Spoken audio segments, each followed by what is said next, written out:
Nggak boleh. Oh, nggak boleh. Mada asli Bima toh. Berbicara tentang potensi bawang, jagung, padi. Sekarang pertanyaannya adalah apakah SDM kita mampu mengelola sumber daya alamnya? Kan Jadi yang menarik juga di Bima ini,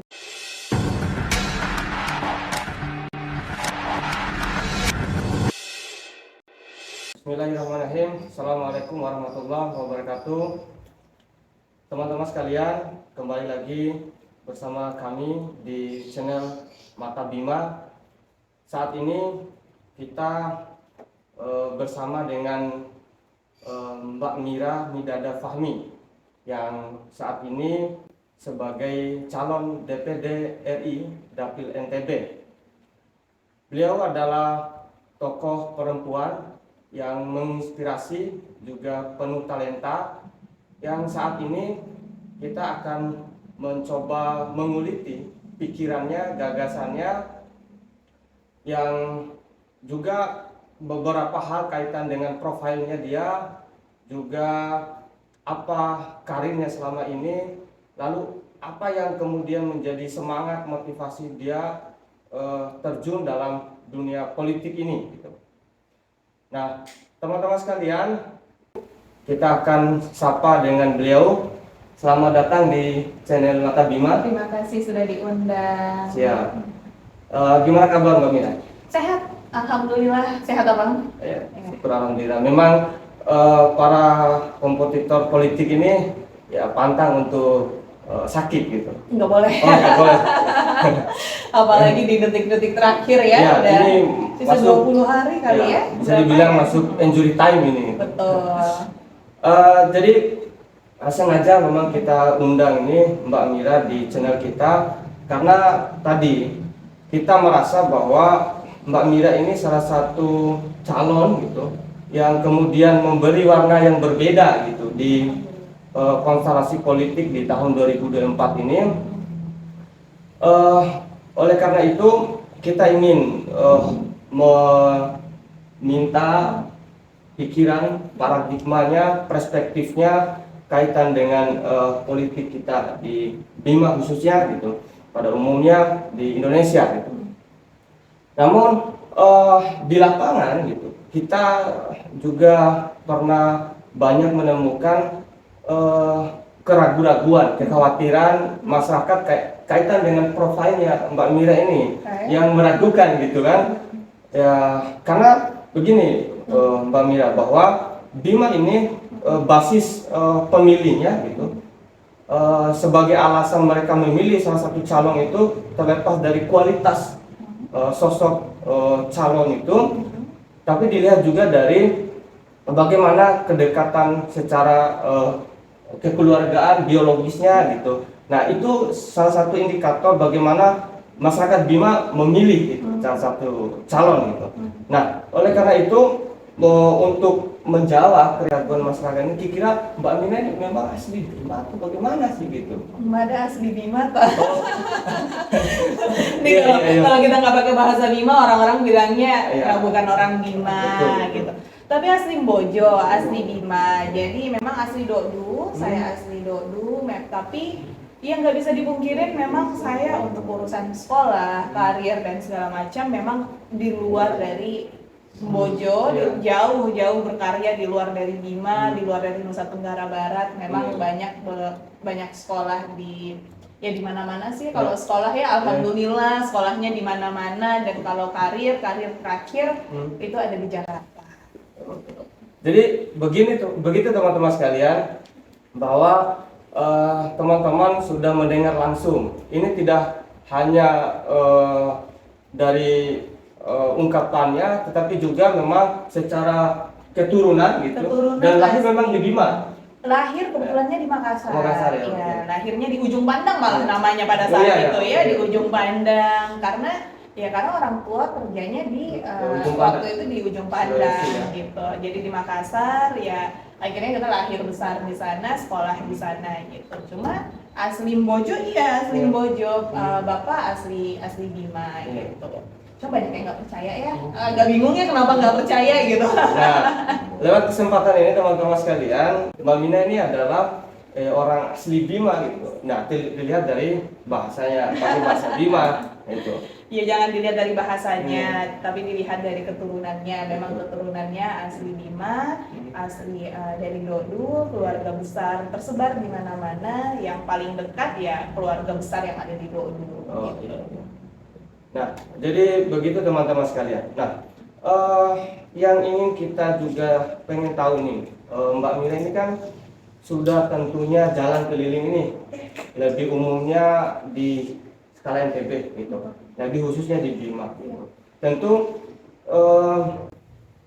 Mbak Mira dalam proses perjalanannya selama ini menemukan banyak hal gitu di Bima ini khususnya.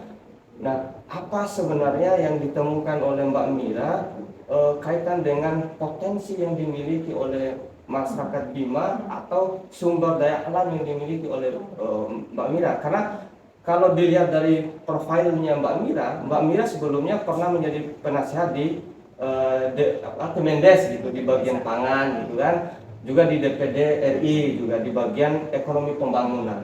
Nah, di satu sisi juga Mbak Mira ini fokusnya di riset gitu, risetnya juga di bidang yang sama gitu. Nah, apakah juga ada sinkronisasi gitu dengan latar belakang Mbak Mira dengan potensi yang dimiliki oleh Bima hari ini? Banyak banget sebenarnya. Jadi kalau berbicara tentang potensi itu kalau aku bisa mempetakan ya sumber daya alam dan sumber daya manusia. Jadi sumber daya alam, kalau potensi untuk di Bima sendiri, sumber daya alamnya ini bisa terbagi di beberapa klaster. Jadi klaster pangan bisa, kita punya potensi untuk kekuatan pangan yang luar biasa untuk Bima. Lahan masih luar biasa banyak ya. Contohnya seperti apa? Kalau untuk Bima kan kita kuat di bawang, jagung, padi ya. Jadi memang ada hal-hal yang bisa kita kuatkan untuk sektor pangannya. Lalu kemudian ada sektor pariwisata yang sebenarnya masih sangat bisa kita kembangkan. Kita punya gunung, kita punya laut, kita punya pantai. Jadi sangat banyak yang masih bisa kita poles. Semuanya juga masih virgin area. Jadi masih belum ada polesan-polesan, belum banyak turis yang datang, turis asing ya, masih sangat natural, masih sangat bagus gitu ya. Ketika kita mau poles, kita mau kembangkan UMKM di sekitar sektor pariwisata tersebut, itu sangat memungkinkan. Kekuatannya sangat besar yang ada di situ. Dan kemudian kita bisa melihat kekuatan dari sumber daya manusianya sendiri.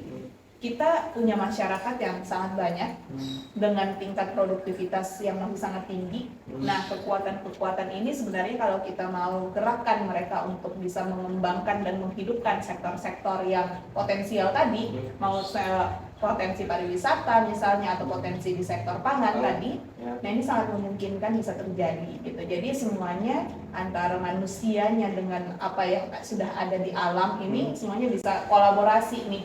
Jadi manusianya betul-betul bisa mengelola. Nah, sekarang pertanyaannya adalah apakah SDM kita mampu mengelola sumber daya alamnya? Kan seperti itu. Kemampuan untuk mengelola itu terbagi-bagi. Dari kemampuan kita sendiri sebagai manusia, kita yang punya skillnya, jadi skill dari SDM ya. Lalu yang kedua adalah kemampuan dari para regulator dalam memberikan kebijakannya.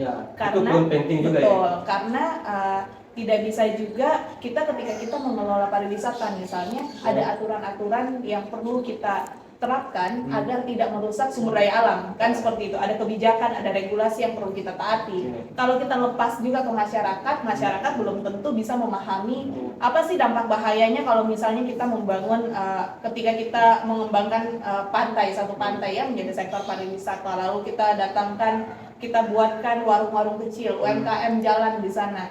Nah, kita belum tentu dari setiap pelaku UMKM belum tentu memikirkan di mana sampah itu dibuang, di mana sampah itu dikelola gitu ya, diolah dan dikelola di mana. Dan jangan sampai ketika terjadi bencana alam dari laut ya, dari pantai dan segala macam, bagaimana cara evakuasinya.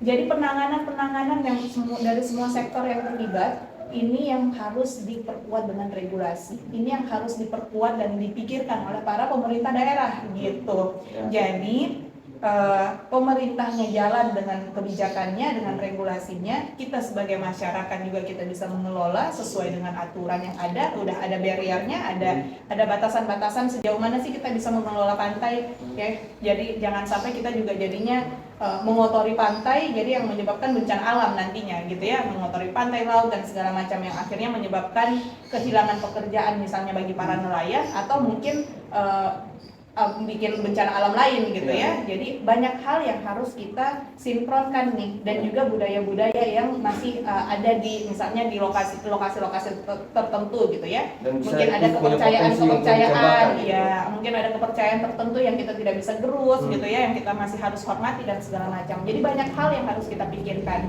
Apakah NTB khususnya di Bima kabupaten maupun di kota ini mempunyai potensi? Itu sangat punya gitu, dan saya sudah keliling, potensinya sangat besar, sisa disentuh dikit lagi gitu. Oke. Berarti dalam pengamatannya Mbak Mira ini, Bima punya potensi yang sangat mendasar, itu adalah kaitan dengan pangan, pariwisata, budaya gitu kan, juga hal-hal yang lain gitu. Dan yang perlu kemudian dilakukan adalah penguatan sistem regulasinya, dan teman-teman skillnya juga ya, dari segi sumber daya manusianya. Ya betul sekali, karena kan Mbak Mira juga tahu setelah perjalanan ini bahwa persoalan tentang pangan kita itu masih belum setara perkembangannya dengan kemajuannya dengan daerah-daerah yang lain. Contohnya misalnya bawang seperti di Brebes gitu, misalnya di Jawa sana gitu kan,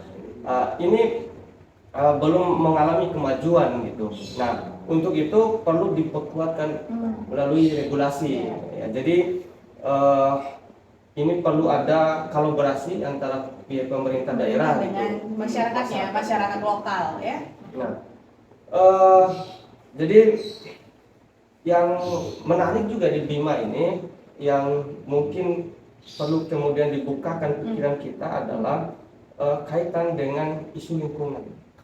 Ya, apalagi berkaitan dengan pangan gitu. Pangan kan salah satunya itu adalah jagung gitu. Nah, jagung ini salah satu pangan yang juga memberikan kebaikan, dampak juga keburukan gitu, keburukan terhadap alam gitu. Nah, kira-kira gimana pandangan Mbak Mira terhadap kondisi alam kita di Bima ini yang sudah tidak baik-baik saja gitu?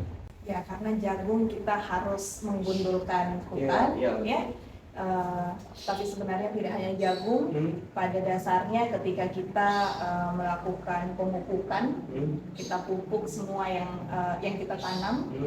Ketika masih menggunakan pupuk non organik ya, pupuk non organik, nah ini sudah pasti akan menciptakan limbah, ya. Jadi limbahnya itu pasti sudah ada. Jadi jangan terlalu jauh bicara tentang jagung, kita berbicara tentang tanaman apa saja yang kita lakukan, yang kita tanam lalu kita pupuk dengan menggunakan pupuk non-organik, pupuk kimia, itu sudah pasti mendegradasi kualitas tanah, menghasilkan limbah juga, jadi memang akan selalu ada dampak plus minusnya. Nah, masuk lagi kita ke perkara jagung ya, jagung yang kita harus gundulkan dulu lahannya baru kita tanamin gitu. Ditanam lagi, sudah kita gundulkan, kita pupuk lagi dengan pupuk kimia. Nah, semakin jeleklah kualitas lahan kita, dan juga pasti akan semakin memberikan dampak yang tidak baik terhadap lingkungan gitu. Nah, sekarang masalahnya adalah bagaimana kita bisa menyeimbangkan antara kebutuhan pangan, kebutuhan ekonomi para petani, kebutuhan pakan juga yang dari misalnya dari jagung itu kan bisa untuk pakan, untuk konsumsi manusia juga gitu ya. Nah, bagaimana kita bisa menyeimbangkan semua ekosistem itu? Ketika kita bisa menyeimbangkan itu, tentu dengan salah satunya yang bisa menyeimbangkan itu adalah regulasi dari pemerintah daerah. Seberapa besar sih lahan yang boleh kita lakukan, yang boleh kita babat misalnya untuk jagung misalnya? Harus ada klasifikasi. Harus ada batasannya. Kalau kita tidak batasi, orang keenakan, secara liar, langsung gitu. Liar semuanya, karena ngelihat oh iya ini potensi jagung nih besar nih, keuntungannya udah besar, cepat lagi kan, balik modalnya cepat segala macam. Dan itu bukan membatasi ruang lapangan pekerjaan tidak masyarakat. Tidak membatasi, gitu. Tapi yang harus kita lakukan adalah mencari titik tengah. Ya. Kita tetap bukakan kesempatan untuk jagung, tapi kita batasi, oke, segini aja lahan yang perlu kita buka. Kenapa seperti itu? Kalau semuanya kita biarkan, jadinya hutannya gundul, jadinya banjir. ujung-ujungnya nanti yang disalahkan jagungnya kayak gitu. Nah sekarang kalau misalnya kita nggak berikan batasan untuk penanaman jagung ya, untuk pembukaan lahan untuk jagung, ketika semua orang sudah menanam jagung, jagungnya overproduksi, kebanyakan produksi jagung, harganya udah pasti turun. Ketika harganya turun, ngomel lagi, wah ini harganya udah nggak stabil, ini kita rugi. Makanya itulah gunanya regulasi dari pemerintah daerah.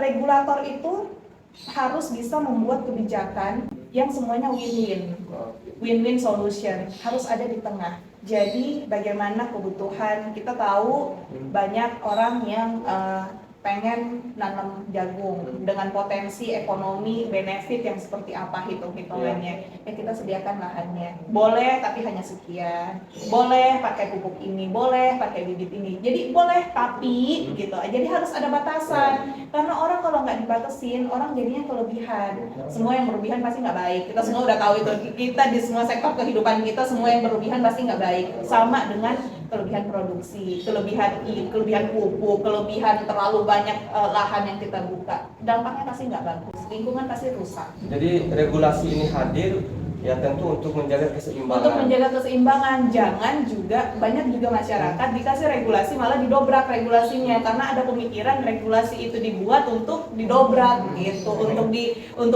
untuk apa namanya ya, regulasi itu ada untuk dipatahkan semua regulasinya. Jangan punya pemikiran kayak gitu. Pemikiran gitu tuh yang merusak tuh. Harus dihilangkan, ini dihindari. Dan pihak juga APH misalnya harus tegas gitu. Tidak mesti harus pandang bulu gitu. Ya, ketegasan itu tentu dibutuhkan. Saya rasa sebagai seorang regulator, pemerintah daerah itu punya ketegasan seperti itu. Nah, teman-teman sekalian, khusus masyarakat Bima, saat ini tidak perlu lagi ragu gitu, atau khawatir gitu, karena teman-teman secara langsung sudah mendengar gitu. Karena orang Bima tentu tahu Bima, dan Mbak Mira juga presentasi tentang bagaimana kondisi Bima, potensi Bima, apa kelemahan gitu kan, yang perlu kemudian dihilangkan untuk mengembangkan pangan kita di Bima, juga mengatasi kaitan dengan kerusakan lingkungan kita gitu. Nah, ini kan Mbak Mira posisinya sekarang menjadi calon DPD RI gitu. Dapil NTB, dan itu nomor 11 gitu. Nah, tapi poinnya di sini adalah Mbak Mira sudah masuk di ranah politik. Sebelum masuk lebih jauh, kita pengen tahu gitu, bagaimana sih pandangan Mbak Mira kaitan dengan politik ini gitu. Nafasnya seperti apa sih gitu kan? Apakah seperti apa yang kemudian beredar di apa tuh? Ya, politik gitu. Misalnya bahwa tentang politik ini hanya untuk meraih kekuasaan gitu kan, dan bagaimana untuk kepentingan individu dan kelompok-kelompok tertentu, ya politik ini ya pada akhirnya tidak memikirkan rakyat gitu, malah kemudian menindas rakyat. Nah, fakta itu yang banyak terjadi di masyarakat kita, dan itu ungkapan masyarakat secara langsung bahwa para politisi sekarang ini ya hanya ada keinginan aja baik-baik datang ke kita gitu kan. Nah, ini perlu gitu secara, apalagi kita ini dari kaum muda mahasiswa gitu kan, yang punya semangat dalam urusan pikiran, gagasan gitu. Nah, perlu kemudian kita mintai gitu pandangan idealnya di Mbak Mira ini tentang politik. Ya. Apakah politik itu adalah salah satu jalan untuk menuju kekuasaan? Itu betul. Nah, masalahnya di sini. Jadi aku selalu bilang kayak gini, politik ini adalah alat. Jadi alat, misalnya handphone deh atau robot deh, anggap aja politik itu sebagai robot ya. Robot itu jangan sampai dia lebih pintar dari kita. Makanya kenapa politik itu harus diisi oleh orang-orang yang paham, orang-orang yang ngerti. Ya, nggak perlu pintar deh, tapi orang-orang yang ngerti gimana cara menggunakan alat itu, ngerti gimana cara mengoperasikan robot itu. Jangan sampai kita yang jadi bonekanya robot gitu. Jangan sampai kita yang dikendaliin sama robot gitu. Jadi orang-orang yang masuk ke politik adalah orang-orang yang harus punya pengetahuan. orang-orang yang paham. Dan tidak mesti harus punya uang. Tidak mesti punya uang. Ini perkara itu dibedain. Itu memang mungkin dalam setiap usaha, dalam meraih sesuatu kan ada opportunity cost. Kalau di ekonomi ada namanya opportunity cost. Ada biaya yang harus kita keluarkan. Biaya itu dalam bentuk berbagai macam gitu ya. Dalam politik juga pasti ada cost politik gitu.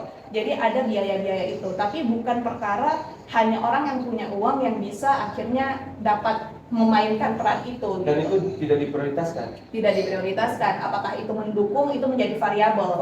Kalau dalam ekonomi ada yang namanya biaya variabel, ada yang biaya pasti gitu, biaya yang fix cost gitu. Dan tidak boleh tidak itu. Itu yang tidak boleh tidak kalau yang fix cost-nya. Tapi kalau yang variable cost seperti kalau yang di politik ada biaya politik itu, ya itu apa aja variabel biaya politik itu yang menjadi variabel gitu ya, yang tidak perlu pasti gitu. Nah, balik lagi tentang politik ini adalah alat menuju kekuasaan. Ketika orang tidak tahu ya, ketika orang yang tidak paham bagaimana cara mengendalikan politik, bagaimana dia tidak punya wawasan pengetahuan yang cukup untuk masuk ke dunia politik. Ketika dia ada di kursi kekuasaan itu udah pasti kekuasaan akan disalahgunakan. Itulah yang dirasakan mungkin oleh teman-teman atau masyarakat lain mungkin yang merasa kok orang-orang yang berkuasa ini malah jatuhnya menindas rakyat gitu. Ya karena diisi oleh orang-orang yang tidak memiliki kompetensi dan tidak memiliki tidak memiliki kemampuan untuk menggerakkan atau mengendalikan apa yang mereka punya kayak gitu. Nah, jadi orang yang masuk ke politik ini harus orang yang paham. Siapa sih yang milih orang untuk masuk di politik? Kita dengan demokrasi kita yang kita rakyat yang memilih wakil rakyat kita, mau itu kepala daerah sampai sampai presiden nanti ya. Nah ini kan kita yang punya hak di situ ya, masyarakat, selaku masyarakat kita yang berhak atas itu. Makanya kenapa ketika dalam pemilihan pesta demokrasi yang kita perjuangkan adalah itu, hak-hak kita. Jadi jangan sampai ketika kita sudah memilih pilihan kita yang terpilih lalu kemudian kecewa sendiri, marah-marah sendiri gitu. Makanya kenapa profiling terhadap figur yang akan kita pilih itu penting. Jadi kita bisa evaluasi dari awal, kita bisa tahu nih, kita bisa cari tahu ini orang siapa, latar belakangnya kayak gimana, kemampuannya seperti apa gitu. Ketika dia diberikan kekuasaan, mampu nggak dia menyetir kekuasaan itu? Jangan sampai kekuasaan yang menyetir dia gitu, jangan sampai kebalik gitu kan. Poinnya adalah pemilih juga mesti harus cerdas. Harus jadi pemilih cerdas, nggak boleh enggak gitu. Jadi jangan sampai orang yang kemudian kita pilih, kita percayakan adalah orang yang membawa kerusakan misalnya, orang yang membawa penderitaan misalnya, memberikan sebuah penindasan terhadap kita misalnya, yang mengkhianati rakyat misalnya. Nah, jadi harus balance gitu kan. Ya, figur yang masuk di dunia politik adalah tentu syaratnya harus punya wawasan, punya gagasan, dan itu gagasannya untuk kebaikan dan kesejahteraan rakyat, dan pemilih juga ya harus punya itu tadi ya. Harus proaktif. Pemilih itu harus proaktif, jangan mau kita itu yang disamperin duluan. Tapi sebagai pemilih itu harus mencari tahu. Makanya jangan apatis terhadap politik gitu. Nggak boleh anti terhadap politik. Kenapa? Karena pembangunan dan masalah kesejahteraan orang banyak itu ditentukan oleh pilihan kita sendiri gitu. Nah, jadi ini mesti harus kemudian diperjuangkan sama-sama kayaknya Imam. Karena kalau saya mendengar dari penyampaian Mbak Mira ini lebih kurang itu adalah politik gagasan. Nah, dari kita mau membangun apapun, mau memajukan apapun, tentu tidak semata-mata diutamakan dengan finansial, tetapi harus dimulai dari niatan baik dengan dibarengi dengan gagasannya gitu. Nah, bagi kami melihat pendiskusian dari tadi bahwa ini salah satu role model gitu, bagi kita gitu, yang coba kemudian kita dorong sama-sama gitu. Ini kita tidak lihat figurnya, tetapi kita lihat bagaimana pikirannya. Nah, kita rindu, jujur kita rindu ini Mbak Mira, kita tidak ingin lagi ada orang-orang kita di parlemen sana mewakili kita yang tidak punya pikiran, yang kemudian hanya mementingkan pribadinya mereka gitu. Nah, lewat semangat itu, pikiran Mbak Mira tentang politik ini, pandangannya tentang politik ini, nah tentu ada yang menyemangati, ada yang melatar belakangi Mbak Mira ini maju. Sedangkan kalau kita melihat profil Mbak Mira ini sudah tidak butuh apa-apa lagi gitu, misalnya kan sudah pernah jadi staf, sudah pernah jadi penasehat, sudah ya secara finansial ya tidak butuh lagi gitu. Nah, kenapa harus maju di kontestasi politik ini gitu kan? Apa yang sebenarnya mau dicari gitu oleh Mbak Mira ini gitu?